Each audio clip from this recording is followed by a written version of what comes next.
नमस्कार, रामराम महाराष्ट्र न्यूज मध्ये आपले स्वागत आहे। ईव्हीएम द्वारे शिवनी पाट जिल्हा परिषद प्राथमिक शाळेत विद्यार्थी मंत्रिमंडळाची निवडणूक उत्साहात। पाहुयात आमचे प्रतिनिधी सालया कंबलवार यांचा सविस्तर रिपोर्ट।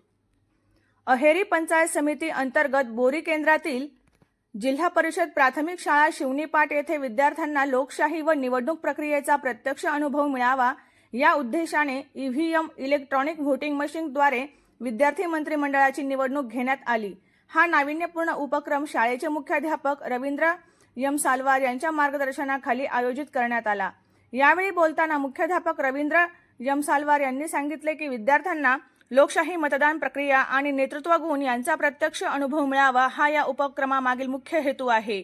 निवडून आलेल्या विद्यार्थ्यांना जबाबदारीची जाणीव होऊन नेतृत्व विकसित करण्याची संधी मिळणार असल्याचे त्यांनी सांगितले।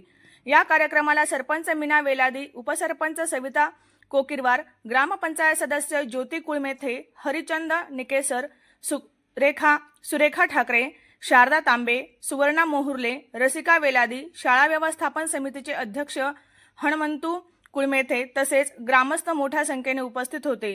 निवडणुकीनंतर नव्याने स्थापन झालेल्या विद्यार्थी मंत्रिमंडळाची घोषणा करण्यात आली।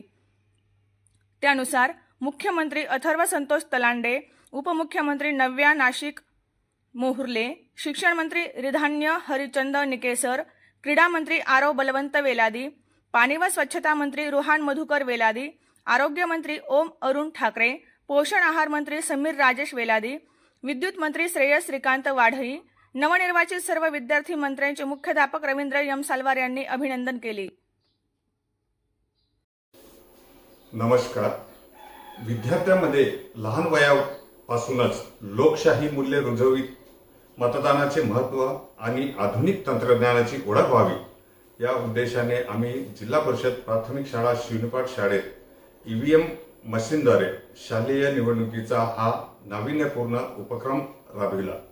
या प्रक्रियेमुळे मुलांमध्ये नागरिकशास्त्राची प्रात्यक्षिके समज निर्माण होण्यासाठी नेतृत्व गुण, शिस्त आणि जबाबदारीची जाणीव विकसित होण्यास मदत होईल।